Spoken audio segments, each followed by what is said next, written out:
Hello everyone, I am here with a new video, and in this video I will cover exercise 2.5 of class 9th mathematics.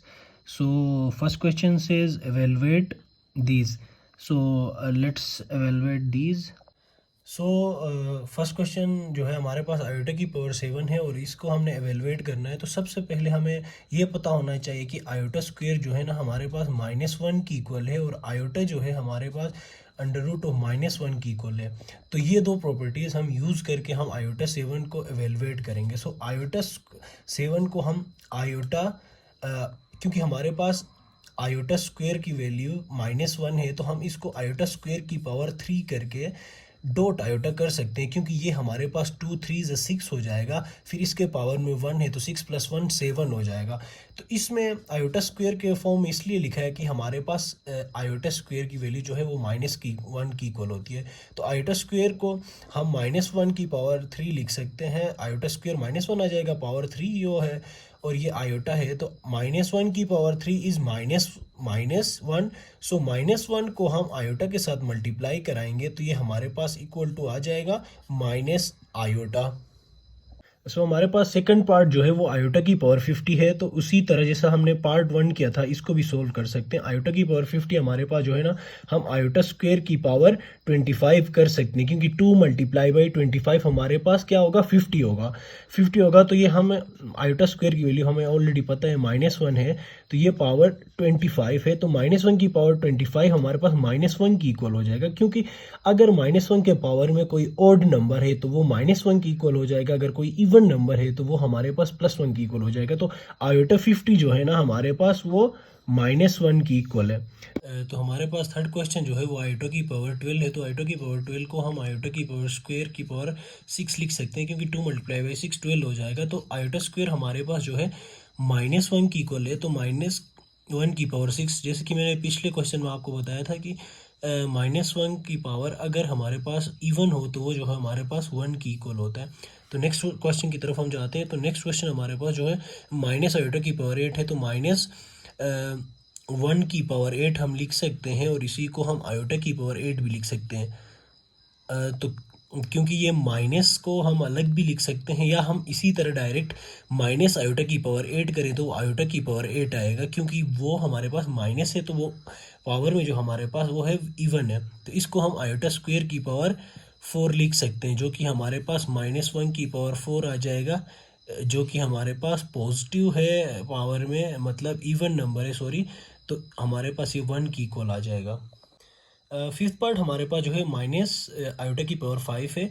तो हम इसको मैंने पहले question में भी कहा था कि -1 की पावर हम 5 को सेपरेटली लिख सकते हैं, आयोटा की पावर 5 को सेपरेटली लिख सकते हैं।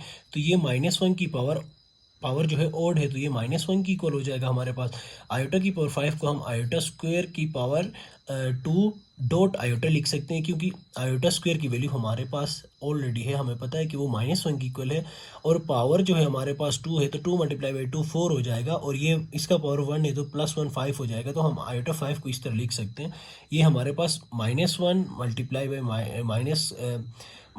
× आयोटा करेंगे तो ये माइनस आयोटा आएगा, और ये हमारे पास -1 की पावर स्क्वायर आएगा। ये हमारे पास पावर में जो है इवन है, तो ये हमारे पास जस्ट माइनस आयोटा इंटू 1 आ जाएगा, जो कि हमारे पास माइनस आयोटा की इक्वल आ जाएगा। तो लास्ट पार्ट हमारे पास जो है वो आयोटा की पावर 27 है। तो आयोटा की पावर 27 को हम आयोटा की पावर 2 × 13 कर सकते हैं, क्योंकि 2 13 26 होगा, और डॉट में हम आई लिख सकते हैं 26 प्लस इसका पावर 1 है तो वो 27 होगा, और -1 हमारे पास आयोटा स्क्वायर जो है -1 की इक्वल है की पावर 13 हो गया, और आयोटा ये हो गया हमारे पास। तो -1 की पावर जो है हमारे पास ओड में है, तो इसको हम -1 लिख सकते हैं, और ये प्रोडक्ट में हमारे पास आयोटा है, तो जो कि हमारे पास माइनस आयोटा की इक्वल होगा। तो हम सेकंड क्वेश्चन शुरू करते हैं। सेकंड क्वेश्चन में हमसे ये पूछा जा रहा है कि right the conjugate of the following numbers. सबसे पहले तो हमें ये पता होना चाहिए कि कंजुगेट होता क्या है। तो कंजुगेट का मतलब ये होता है कि अगर आपके पास इसमें जो है ना नंबर्स, इस नंबर में हमारे पास जो इमेजिनरी पार्ट है उसका हम साइन चेंज करते हैं। अगर प्लस है तो माइनस करते हैं, माइनस है तो प्लस करते हैं।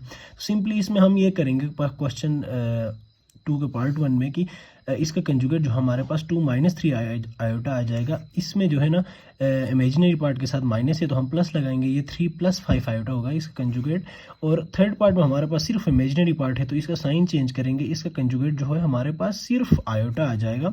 पार्ट 4 में यही है कि -3 + 4 आयोटा है तो 4 आयोटा से हमारे पास इमेजिनरी पार्ट है, इसका साइन चेंज करेंगे तो ये -3 - 4 आयोटा आएगा। इसी तरह 5 में -4 प्लस आयोटा आएगा और 6 पार्ट में माइनस आयोटा -3 आ जाएगा। तो इसी तरह हम क्वेश्चन 3 की तरफ जाते हैं। Question 3 says right the real and imaginary part of the following numbers. जैसे कि मैंने ऊपर पहले सेकंड क्वेश्चन में आपको बताया था कि रियल और इमेजिनरी पार्ट क्या होता है। रियल पार्ट बेसिकली होता ये है कि जो हमारे पास कांस्टेंट है वो रियल पार्ट आ जाएगा और जिसके साथ हमारे पास आयोटा आता है वो इमेजिनरी पार्ट होता है।